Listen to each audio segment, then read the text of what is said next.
tey la àjjuma jullit bi waajal bul ko jullee feneen fudul ca auzu billahi samin alim min sarri seytaani rajim bismillahi rahmani rahim wa sallallahu ala nabiyil karim wala hawla wala quwwata illa billahi alil azim mbokki tey la àjjuma tey la yowmul juma seen yowmul juma tey ñu ngi koy amalee fii ci Kër Lamine fii ci dëkk bi nga xam ne wax naa leen ko waxati leen ko ñu ngi ko sos en 1913 bu na xam di sos ko boobu ba tey nag lim fi bàyyoon di jàkk di juma lépp nekk fi ba tabarakallahu nga gis ni macha allah bu ñu gàmmoo fii nga xam ne fii dañ defoon gàmmoo gu màgg googu ziyaare bu rëy boobu ba mu weesoo ak tey nag ñu ngi soog a ñëwaat fii ngir fas yéene ñëw ndokkeel si waa dëkk bi tey mu tombeek ajjuma 17 avril 2026 ñoo ngi fii en direct si buntu jumaa ji fii jumaa ji nga xam ne fa tabarakallahu jàkka la woon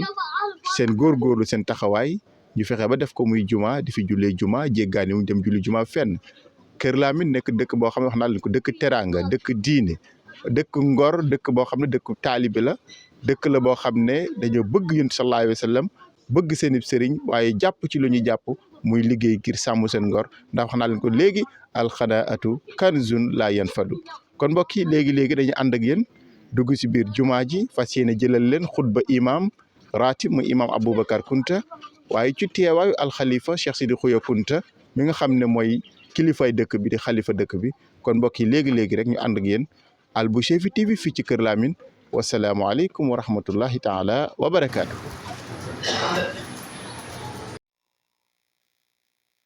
Allahu akbar, Allahu akbar. Ashhadu an la ilaha illallah. Ashhadu an la ilaha illallah. Ashhadu anna Muhammadan Rasulullah. Ashhadu anna Muhammadan Rasulullah. Hayya 'alal salah. Hayya 'alal salah. Hayya 'alal falah. Hayya 'alal falah. Allahu akbar. Allahu akbar. La ilaha illallah.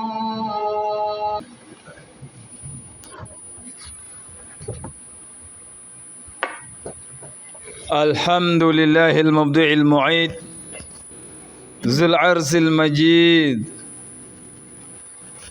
باسط الشديد وفعال لما يريد الهادي صفوة الخلق إلى منهج الرصيد المعلم الراشدين بشهادتهم التوحيدية التي حراسة عقائدهم عن الكفر وعن الظلمات الجهل والترديد أحمده سبحانه وتعالى وأشهد أنه هو الواحد الأحد لا شريك له وأشهد أن سيدنا محمدًا المبعوث رحمة للعالمين الذي سيد الأولين والآخرين خاتم الأنبياء والمرسلين قدوة أولياء والصالحين صلوات الله وسلامه عليه وعلى آله وصحبه أجمعين أما بعد فأيها المسلمون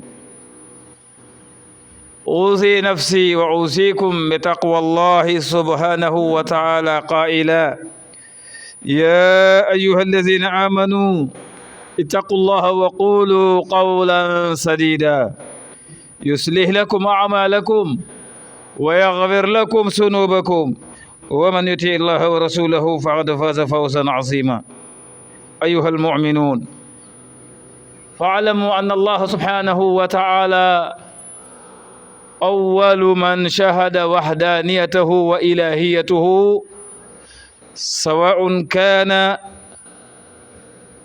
ألوهية أو ربوبية أو من الأسمائه الصافية. قال جل قائل: إني أنا الله لا إله إلا أنا فاعبدوني. هنا شهد الله سبحانه وتعالى إلهيته قبل أن يشهده أحد من الخلق، وبعده قال فاعبدون. إذن الإنسان بعدما شهد أن الله سبحانه وتعالى هو إله واحد بألوهيته وربوبيته على الفور، فليعلم أنه ما خلق الله لأجل شيء إلا عبادته وحده، وأن يوحده في عبادته، وأن يوحده في جميع تصرفاته تصرفا فعلية أو قولية أو اجتماعية أو فردية.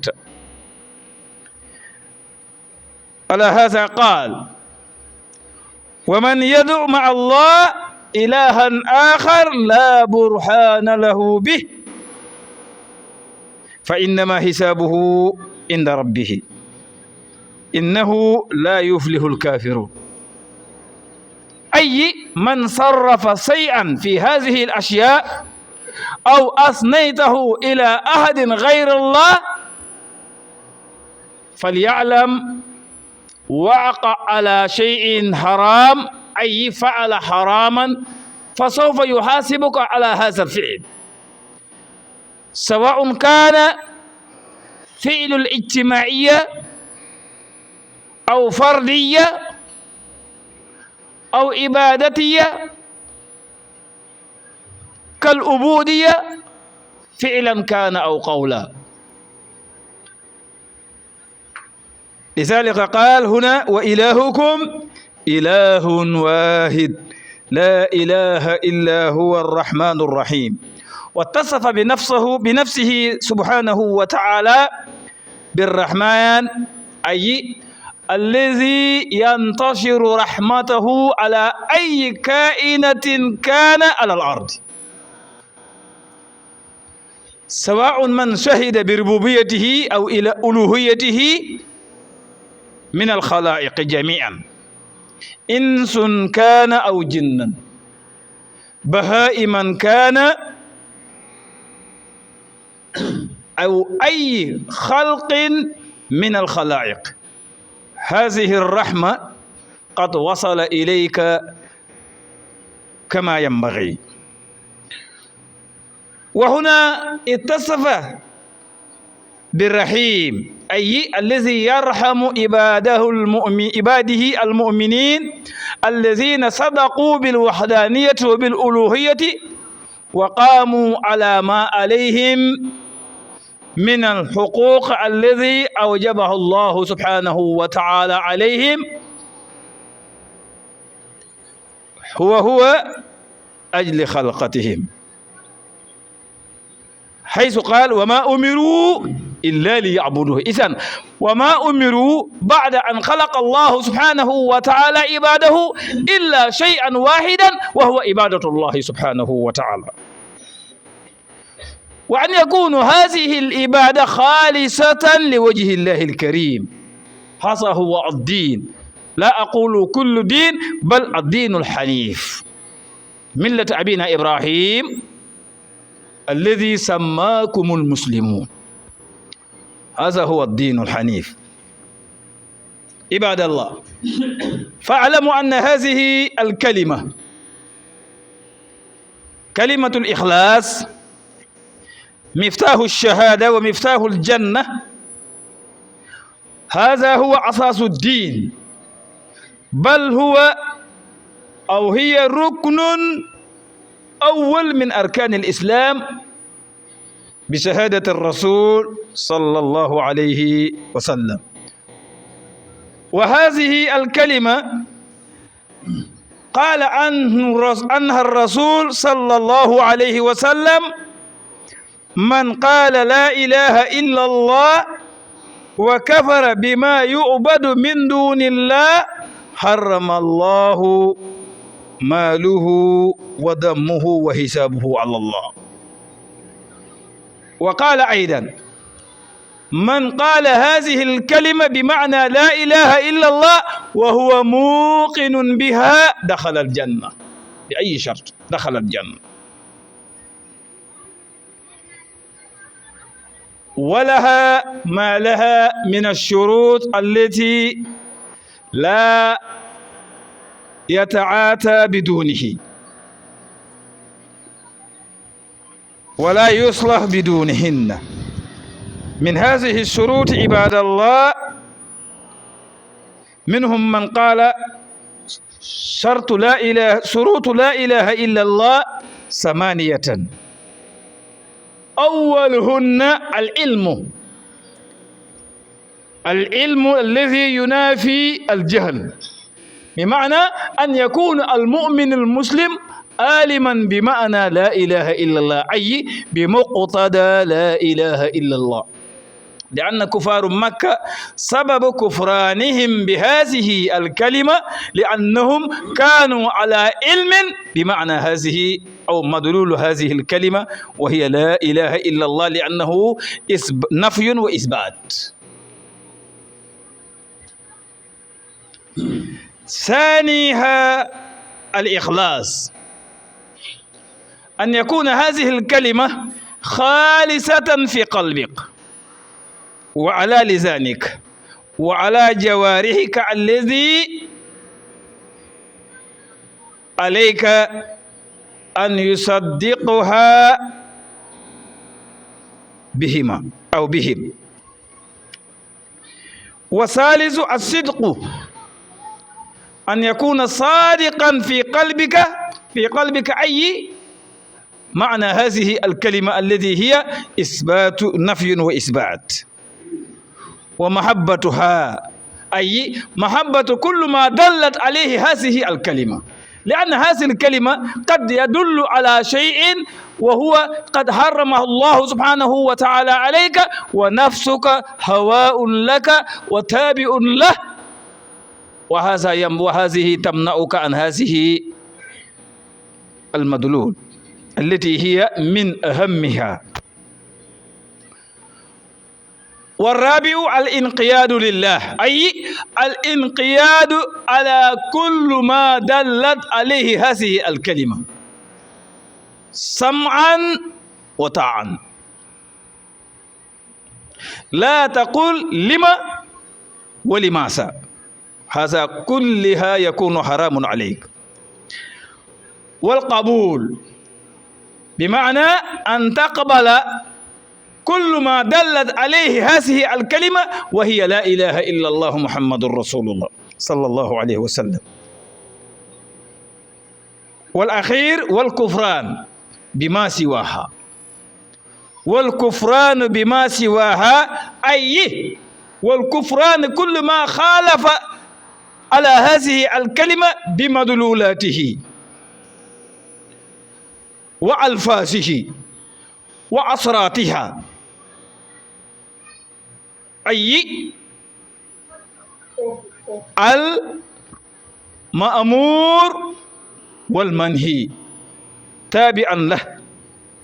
وهذا الكفران يكون منك بكل ما سوى هذه الكلمة، وأن تكونوا انقيادا لله سبحانه وتعالى وكل ما دلت عليه معنى هذه الكلمة من الأشياء كلها. هنا يكون زيادة لما كنا عليه، لأن العلم المنافي الجهل، واليقين ينافي الشك. لا تكن تشككا بما دلت عليه أو بما أمرك الله سبحانه وتعالى في مدلول هذه الكلمة أو ما ينهى الله سبحانه وتعالى إليك. والإخلاص أن لا يصرف شيئا ما دلت عليه هذه الكلمة لغير الله، والصدق سابقا في القلب واللسان والعمل والمحبة، وأن تكون صادقا في قلبك، وكذلك في لسانك، وكذلك في أعمالك كل، وكذلك أن يكون محبتك صادقا لله سبحانه وتعالى. هذا هو ما دلت عليه هذه الشروط، كالانقياد التي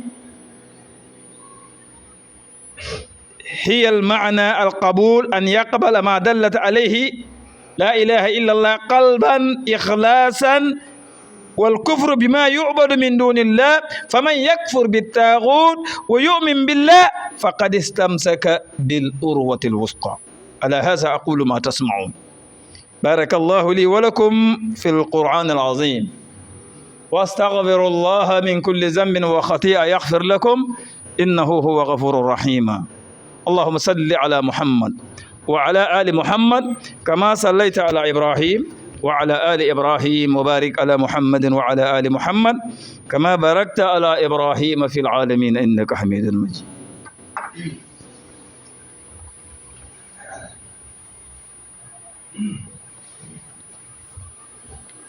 الحمد لله رب العالمين، والصلاة والسلام على رسوله صلى الله عليه وسلم. على محمد وعلى آل محمد كما صليت على إبراهيم وعلى آل إبراهيم، وبارك على محمد وعلى آل محمد كما باركت على إبراهيم في العالمين إنك حميد مجيد. اللهم أعز الإسلام والمسلمين وأذل الشرك والمشركين برحمتك يا أرحم الراحمين. ربنا تقبل منا إنك أنت السميع العليم، وتب علينا إنك أنت التواب الرحيم. اللهم ربنا اغفر لنا ولإخواننا الذين سبقونا بالإيمان، ولا تجعل في قلوبنا غلا للذين آمنوا ربنا إنك رؤوف رحيم. اللهم لا تدع لنا ذنبا في مقامنا هذا إلا غفرته، ولا هما إلا فرجته، ولا دينا إلا قضيته، ولا ميتا إلا رحمته، ولا ضالا إلا هديته، ولا غائبا إلا ردته، ولا أدوا إلا أهلكته وعزلته، لا حاجة من هوائج الدنيا والآخرة التي لك فيها رضا ولنا فيها صلاة إلا عنتنا على قضائها برحمتك يا أرحم الراحمين. اللهم ربنا اغفر لنا ولإخواننا الذين سبقونا بالإيمان، ولا تجعل في قلوبنا غلا للذين آمنوا ربنا إنك رؤوف رحيم. اللهم ربنا اغفر لنا ولوالدينا وللمؤمنين والمؤمنات والمسلمين والمسلمات ولكل من له حق علينا برحمتك يا أرحم الراحمين. بحرمة اللهم صل على سيدنا محمد صلاة تفتح لنا بها أبواب الرضا والتيسير، وتقل عنا بها أبواب الشر والتعذير، وتكون لنا بها وليا في الدنيا والآخرة.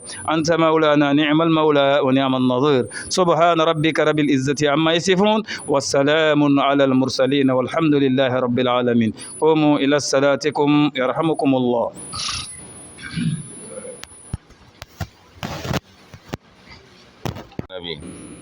بسم الله الرحمن الرحيم. اللهم صل على سيدنا محمد وعلى آله وصحبه. اللهم صل على سيدنا محمد وعلى آله وصحبه. اللهم صل وسلم على سيدنا ونبينا. tey la àjjuma jullit bi waajal bul ko jullee feneen fudul ca juma ja. jullit bi waajal bul jullee feneen fudul ca juma ja. tey la àjjuma jullit bi waajal bul ko jullee feneen fudul ca juma ja. lay lay la jaay fudul ca juma ja. boo xamoon yow la mu lamboo, boo xamoon yow la mu lamboo, doo ko jullee feneen fudul ca juma ja. jullit bi waajal